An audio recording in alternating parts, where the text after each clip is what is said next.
안녕하세요, 한서희 변호사입니다.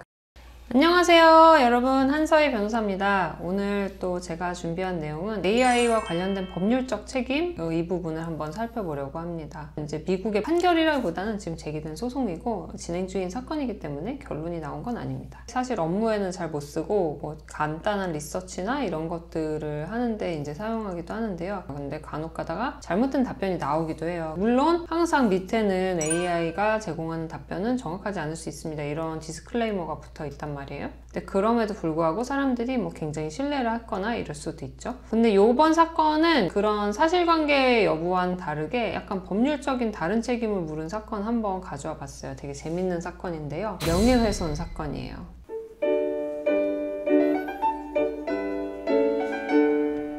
상대방은 AI 제작 회사예요. 어떤 저널리스트 프레드 리엘이라는 사람이 있었어요. 인공지능 서비스를 구독하는 사람이었고요. 이 사람은 이제 언론사에서 일하다 보니까 무슨 사건에 대해서 이제 조사를 해야 되는 상황이었나 봐요. 근데 이 사건을 조사하기 위해서 그 사건에 관련된 내용, 그러니까 고소장인데 그 사건 고소장을 다운을 받아가지고 AI에게 이제 입력을 시켰어요. 근데 완전 뜬금없이 고소장이 언급된 적 없는 월터스라는 사람이 이 사건에서 관련된 사람으로 나오면서 이제 이 사람을 피고로 한 소장이다 라고 한 거예요. 이거는 전혀 사실관계와 다른 내용이었어요. 실제 피고는 전혀 다른 사람들이었고 재단이 월터스라는 사람을 상대로 해서 소송을 제기한 적도 없었는데 그 고소장을 그대로 읽혔는데도 불구하고 완전 다른 답변을 내놓은 거예요. 근데 그 월터스라는 사람은 아까 말했다시피 조금 유명한 언론인이었고 뭐 이렇게 라디오 진행도 하고 이런 분이었던 거죠. 그러다 보니까 이 문서를 입력시킨 언론인 자체도 이 사건은 월터스랑 관련이 없는데 이걸 알고 있었던 것 같아요. 그래서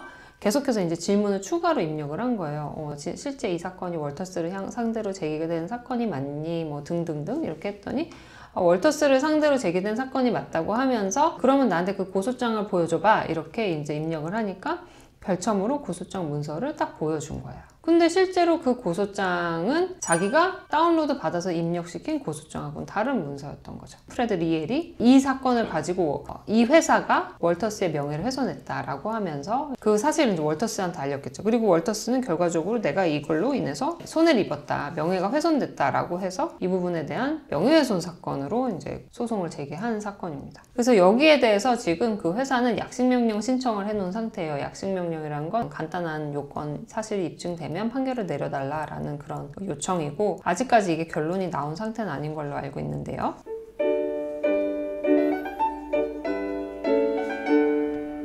우선 회사 쪽에서 주장하는 내용은 이런 거예요. 우선은 고의가 없었다. 관련해서 항상 디스클레이머를 통해서 이 내용은 정확한 사실이 아닐 수도 있다는 사실을 알렸다는 거죠. 그리고 두 번째로는 이 회사 입장에서는 이 회사에 누군가가 특정하게 월터스의 명예를 훼손할 고의를 갖고 있어야 되는데 특정하게 그런 고의를 갖고 행위했는지도 알 수 없다. 그런 것은 입증이 불가능하다. 그래서 이 손해배상 청구 소송은 인정될 수 없다라고 또 주장을 하고 있습니다. 그리고 만약에 과실이 인정되면 또 이제 손해배상 청구를 해야 되는 경우가 있어요. 공인일 경우에는 이제 원고가 소를 제기할 때 좀 더 엄격한 이제 입증 책임이 부과되는데 일반인의 경우에는 이게 고의가 아니라 과실 정도만으로도 손해배상 책임을 이제 추궁, 물을 수 있는 그런 경우가 있거든요. 그래서 이제 월터스가 만약에 이 사람이 공인의 지위에 있지 않다고 하더라도 과실을 입증할 수 없다. 자기들은 과실을 범한 사실이 없다. 왜냐하면 이 LLM의 수준은 이 현재 존재하는 업계의 LLM 수준에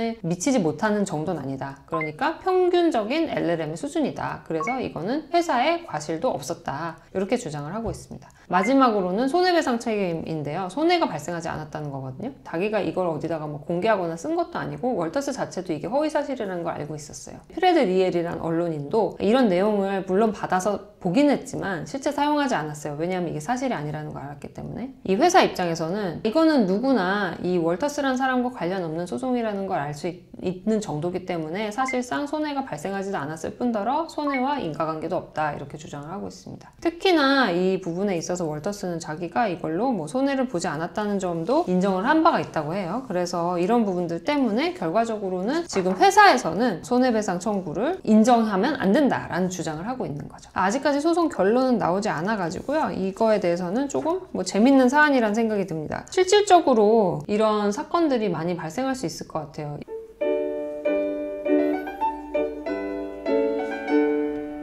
AI가 AI가 만약에 잘못된 행위를 했을 때 우리가 제작사가 책임이냐, AI를 통해서 이용한 사람, 이용자의 책임이냐, AI 개발한 그 개인의 책임이냐, 뭐 이런 논란들이 많이 있단 말이에요. 근데 여기서는 지금 제작을 한 회사의 개발 개인의 책임을 묻는 것은 아니었고 제작사에 대해서 책임을 물은 사안이었는데, 이 제작사의 책임을 어떻게 입증할 것이냐 굉장히 어려운 문제가 될 수 있을 것 같아요. 이 소송 내용에서도 보셨다시피 제작사가 실제 명예훼손할 고의를 갖고 그렇게 허위 사실을 만들어낸 건 아니거든요. AI가 가지고 있는 어떤 내부적인 부족함에 의해서 이제 환각 현상이 나타나고 있는 것이고, 그것은 고의에 의한 건 아니기 때문에 고의로 이것을 처벌하겠느냐라고 봤을 때 굉장히 입증이 어려울 수 있을 것 같다는 생각이 들어요. 그리고 그 입증을 하기 위해서는 실제 고의가 있었다고 하더라도 우리가 그 알고리즘 내부를 볼 수 있어야 되는데 알고리즘 내부를 볼 수는 없고, 그리고 알고리즘 내부를 투명하게 보여달라고 요구하는 특별한 규제는 사실 없습니다. 그게 이제 실질적으로는 굉장히 어렵기 때문이죠. 뭐 그러다 보니까 이거를 내가 원고의 입장에서 원고 변호사로서 손해배상 청구를 한다면 입증이 굉장히 어렵겠구나, 그리고 의도성을 입증하기는 굉장히 어려울 것이다 라는 생각이 하나 들었습니다. 그리고 과실 부분도 마찬가지로 이 회사에서 주장한 내용이 굉장히 타당하다는 생각이 들었던 게, 과실이라는 게 인정이 되려면 일반인이 평균인의 수준에서 생각할 때 뭔가 귀책 사유가 있다 라고 할 수 있어야지 우리가 과실이라고 인정을 해주거든요. 그거는 이제 우리나라 법제도 그렇고 영미법계도 사실상 대동소이한데요. 어떤 귀책 사유가 인정되는 거는 그 시대의 일반적인 평균이란 말이에요. 근데 이 LLM의 환각 현상이라는 게 우리가 기술적으로 생각해 봤을 때 일반인들이 기대할 때 특별한 뭔가 문제점이 있었다고 볼 것이냐, 이것의 기술의 발전 속도나 발전 상황 자체가 이 정도밖에 안 되는데 그런 결과물을 나타냈다고 해서 그게 이 회사에게 과실이 있었다고 볼 거냐, 그러면은 뛰어난 LLM을 개발하지 못한 것 자체가 과실인 거잖아요. 그러다 보니까 이 부분을 우리가 과실이라고 볼 수 있느냐라는 것도 사실 어떻게 생각하면 퀘스천일 수 있을 것 같아요. 그런 고의와 과실 입증이 굉장히 어렵기 때문에 나중에 이런 민사상 손해배상 책임이나 이런 것을 묻기 어려운 구조다, 그러면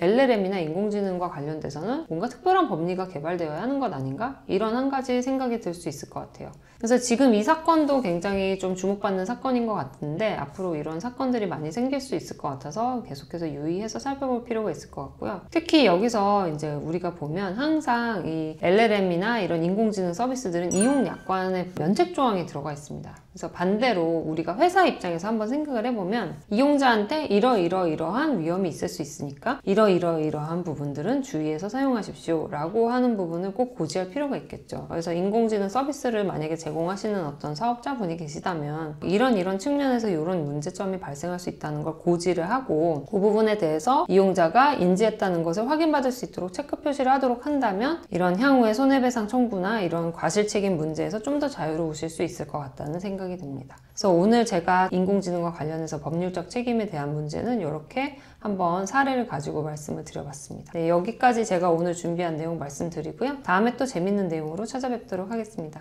감사합니다.